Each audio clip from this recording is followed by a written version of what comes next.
운이 좋은 사람들은 어떤 특징이 있을까? 취업에 운이 들어온다고 하더라도 자격이나 실력을 갖추지 못한다면 어렵다는 얘기죠. 필요로 한 시기에 필요한 운이 들어오는 겁니다. 안녕하십니까 여러분. 오늘 여러분들과 함께 나누어 볼 이야기의 주제는 운이 좋은 사람들은 사주에 어떤 특징이 있을까 하는 내용입니다.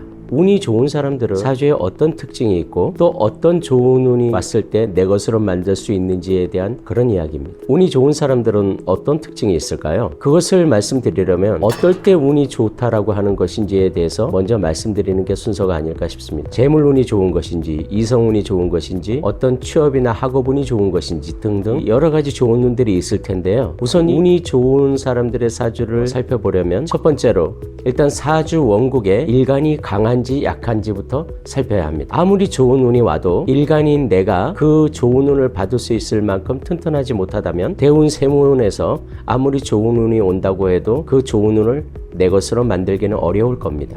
다시 말해서 운에서 아무리 많은 돈을 벌 수 있는 그런 환경이 조성이 된다고 하더라도 내가 그 돈을 취할 수 있는 어떤 그런 행동을 하지 않거나 내 것으로 만들 수 있는 그런 힘이 없다면 내 앞에 아무리 산더미 같이 황금이 쌓여 있다 하더라도 그것을 내가 가져올 수가 없기 때문입니다. 아무리 취업에 운이 들어온다고 하더라도 내가 그 시험에 응할 수 있는 자격이나 실력을 갖추지 못한다면 내가 취업을 하기가 어렵다는 얘기죠.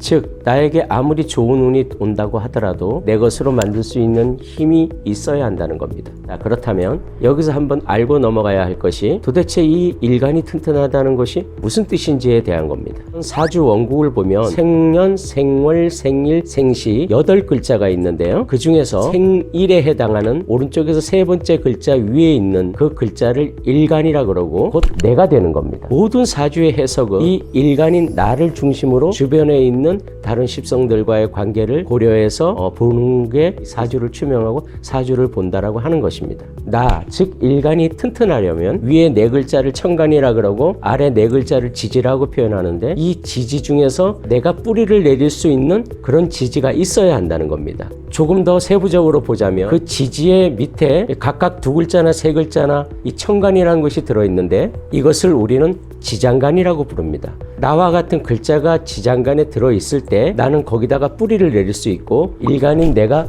비로소 튼튼하다고 말할 수 있는 겁니다. 예를 들어서 내 일간이 갑이라는 글자가 오행으로는 목에 해당하는데요. 이 갑목이라는 것이 내 일간일 때 지지 밑에 있는 글자 중에서 나와 똑같은 갑목이란 글자가 지지가 있을 때 일간인 나는 비로소 튼튼할 수가 있는 겁니다. 또 일간이 튼튼한 경우에 두 번째 조건이 무엇이냐면 일간인 나를 생해주는 글자가 있을 때입니다. 십성이라는 것이 있습니다. 일간인 나를 생해주는 인성, 정인이나 편인이 밑에 네 글자인 지지에 있을 때 나를 생해주고 있으니까 일간인 내가 튼튼하다고 볼 수도 있다는 얘기입니다. 내 일간이 갑목일 때 지지 글자 중에서 이 수에 해당하는 글자가 있으면 수생목으로 내가 생을 받기 때문에 내 일간이 튼튼할 수가 있다는 얘기입니다. 그러고 보니 내년이 병원년이죠. 만약에 자기의 일간이 병화라면 화를 생해주는 목이 지지에 있을 때 나무로 불을 떼주는 목생화가 되기 때문에 불인 내가 힘이 생긴다는 겁니다. 그리고 그 목이 나에겐 인성이 되는 겁니다. 아까 나무에게 물이 인성이 되듯이 불에게는 목이 인성이 되고 토에게는 화가 인성이 되고 금에게는 토가 인성이 되는 겁니다. 이렇듯 오행의 상관관계를 통해서 십성 중에 인성이라는 것이 내 지지에 있을 때 일간이 튼튼하다는 이야기가 됩니다.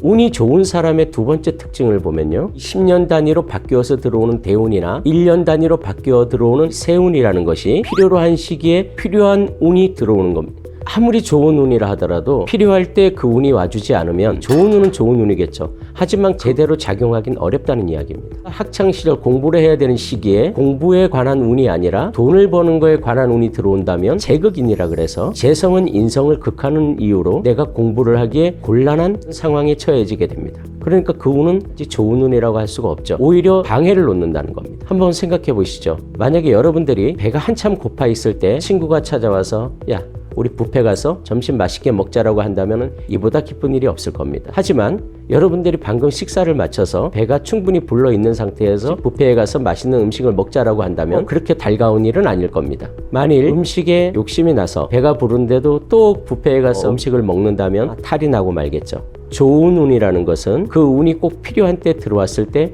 좋은 운이라고 부를 수 있는 겁니다. 어떤 분들께서는 대운을 좋은 운이라고 생각을 하시는 분들이 있으세요. 대운은 좋게 들어오든 좋지 않게 들어오든 10년을 단위로 해서 바뀌어서 들어오는 것을 크게 운이 바뀌어서 들어온다고 해서 대운이라고 부르는 것이고요. 세운이라는 것은 해마다 바뀌어서 들어오는 것을 세운 또는 연운이라고 부르는 겁니다. 유튜브 같은 걸 보다 보면 뭐 대운이 들어오는 시기, 대운이 들어올 때 나는 어떻게 해야 돼? 이런 것을 말씀하시는 분들이 종종 있는데요. 그런 식으로 대운을 이해하시면 대운의 가장 기본적인 것을 이해를 제대로 하기 어렵습니다. 이 좋은 운이 들어왔을 때를 크게 두 가지로 살펴보았는데요. 운이 좋은 사람들의 특징이라고 말하기보다는 좋은 운을 판단할 수 있는 그런 기준을 말하는 것이 더 맞을 것 같습니다. 일간이 튼튼하다는 전제하에 필요할 때 필요한 운이 들어와 주는 것만으로도 운이 좋다고 할 수 있을까요? 저는 여기서 여러분들에게 아주 중요한 이야기를 하려는 겁니다. 아무리 사주팔자가 좋고 운이 좋게 들어온다고 해도 그 좋은 운을 내 것으로 만들려고 노력하지 않는다면 그 좋은 운은 그냥 지나가 버리고 만다는 겁니다. 좋은 운이라는 것은 그냥 주어지는 것이 아니라 그런 환경이 주어졌다는 걸 뜻합니다. 재운이 왔다라는 것은 아무 일도 하지 않고 방에 가만히 있어도 재물이 우리 집 안으로 들어오는 것이 아니라 그런 환경이 조성돼 있으니 나가서 열심히 일해라. 그러면 그 돈을 내 것으로 만들 수 있을 것이다 라고 이야기하는 겁니다. 아무리 공부운이 들어왔다 해도 내가 공부를 하지 않으면 성적이 오를 리가 없겠죠. 그 좋은 공부운을 내 것으로 만들려는 공부를 열심히 해야 성적은 비로소 오르는 겁니다. 만일 우리가 좋은 운이 왔다고 해서 그 좋은 운만을 바라보고 아무것도 하지 않는다면 그 좋은 운은 그냥 지나가 버리고 맙니다. 그리고 또 한 가지, 좋지 않은 운을 만났을 때, 불리한 운을 맞았을 때 완전히 좋은 운으로 바꿀 수는 없어도 덜 힘들게 만들 수 있는 그런 부분에 대해서 생각을 해볼 필요가 있습니다. 일종의 개운법이라고 할 수도 있겠죠. 상담을 하다 보면 가끔 이해가 되지 않는 사주를 보는 경우가 있습니다. 분명히 사주상으로는 매우 힘든 시기를 겪어야 함에도 불구하고 그렇지 않고 굉장히 좋은 결과를 가지고 그 운을 지나는 사람들을 보게 됩니다. 제법 적지 않은 기간 동안 저는 그 이유를 찾으려고 노력을 해봤습니다. 여기서부터는 어디까지나 제 개인적인 견해임을 분명히 밝히고 말씀드려 보겠습니다. 이 운이라는 것은 대개 주어진 방향대로 흐르지만 가끔씩은 전혀 다른 방향으로 흐르기도 합니다. 어떨 때 이 운의 왜곡 현상이 일어나는지에 대해서 잠시 알아보고 가도록 하겠습니다. 우리 사주의 구성을 보면 세 가지로 구성이 되어 있습니다.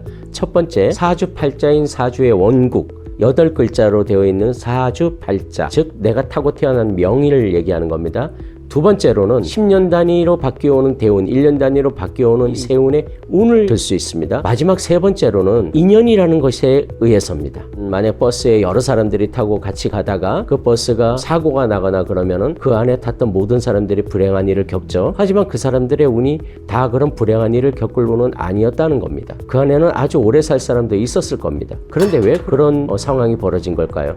그것이 바로 운은 인연에 의해서 왜곡이 될 수도 있다는 얘기입니다. 즉 다시 말하면 사람이 가진 운과 이 사람이 가진 운이 서로 만났을 때 여기서 운의 왜곡 현상이 일어난다는 거죠. 예를 한번 들어보겠습니다. 나이가 똑같은 남과 여가 있습니다. 그런데 이 여자는 30대부터 40대까지 아주 경제적으로 풍요로울 사주입니다. 이 남자는 30대부터 40대까지 아주 경제적으로 어려울 때를 맞이합니다. 이 둘이 각자 따로 살았더라면 이 여성분은 경제적으로 빈곤한 일은 없었을 거예요. 이 남자분은 상대적으로 많은 어려움 속에서 30대, 40대를 보내야 했겠죠. 근데 어느 날 이 둘이 인연을 맺고 결혼을 하고 경제 공동체가 된 겁니다. 그렇다 그러면은 이 여성의 수익이 사랑하는 남편에게로 흘러 들어갈 수도 있기 때문에 이 여성은 아무리 많이 벌어도 힘들 수 있습니다. 반면 이 남성분은 자기가 짊어져야 할 모든 힘겨움의 무게를 여성이 나누어 져주니까 훨씬 삶이 덜 고통스러울 수도 있을 겁니다. 이와 같이 우리는 어떤 사람을 만났느냐, 어떤 조직을 만났느냐, 어떤 인연을 만났느냐에 따라서 나의 운이 왜곡되기도 한다는 겁니다. 우리나라를 대표하는 큰 기업이 있다고 가정해보죠. 그 대기업이 어느 날 부도가 난 겁니다. 그러면은 그 대기업과 인연을 맺고 있던 모든 중소기업체들이나 하청업체들 같은 경우에도 졸지에 실업자가 되고 어려운 일을 겪을 수도 있는 겁니다. 그 사람들 팔자는 그렇지 않았거든요. 그런데 그 인연 맺은 거에 의해서 운이 왜곡이 일어난 겁니다.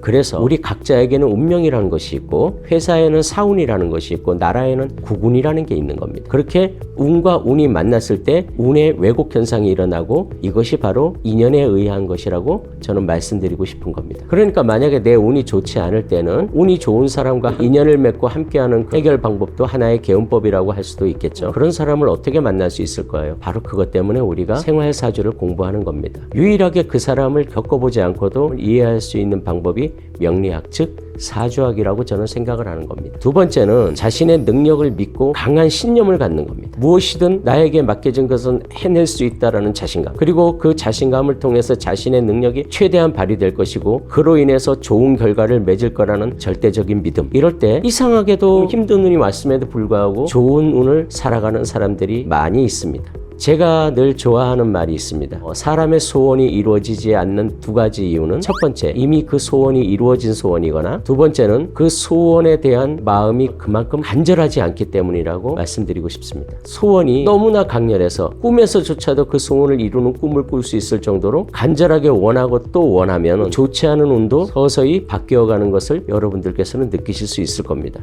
여기서 또 중요한 것 한 가지가 있죠. 나와 함께하는 가족들이나 내 주변에 있는 사람들이 나의 꿈을 응원해주고 믿어주어야 한다는 겁니다. 그러면 나는 비록 힘든 사주라 하더라도 잘 버텨내고 해결해 나갈 수 있는 그런 방법이 생기고 그렇게 될 것입니다. 지금까지 여러분에게 운이 좋은 사람들의 특징에 대해서 말씀을 드렸습니다. 뭐 또 어떻습니까? 운이 좋으면 좋은 대로 잘 살아가면 되고요. 운이 조금 좋지 못하게 들어왔다고 하더라도 긍정적인 마음을 가지고 희망을 갖고 살아갈 수 있다면 좋은 인연이 맺어지게 될 것이고 그 좋은 인연을 통해서 우리의 삶도 조금쯤은 행복해질 수 있을 것 같습니다. 영상 끝까지 보아주셔서 고맙습니다.